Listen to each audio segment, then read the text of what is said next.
Typhon. After Zeus and his demigod son Herakles defeated the giants, Gaia was still enraged at the fate imposed on her children, the Titans. So she conceived a child with Tartarus, the most remote and abysmal region in the underworld. From this union they created Typhon, father of all the monsters.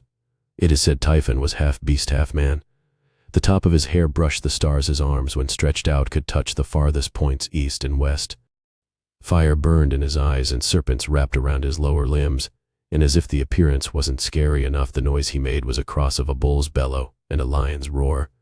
Truly the most horrifying creature. When this creature marched forward to Olympus, the other gods were so terrified. They fled to Egypt and hid, disguised as animals. The early ancient Greeks believed they were the oldest civilization, and that the Egyptian gods were actually the Greek gods who fled during this time.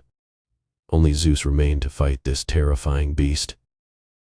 The battle was brief.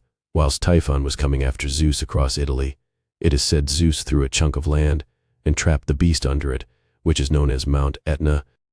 This final battle against his grandmother proved Zeus to be the predominant god of the Side note on Egypt and why I said the early ancient Greeks believed they were the oldest civilization. This notion was squashed when the famous Herodotus, who is known as the father of history, visited Egypt. Herodotus is debatably the first man to offer written accounts of the past and his present, so that people wouldn't forget what happened.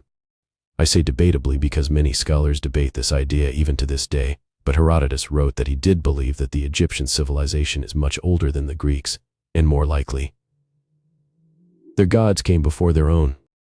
Another fun fact is that, like Greece, ancient Egyptians wouldn't have referred to themselves as Egypt or Egyptians either. Egypt comes from the Greek word Aegyptos.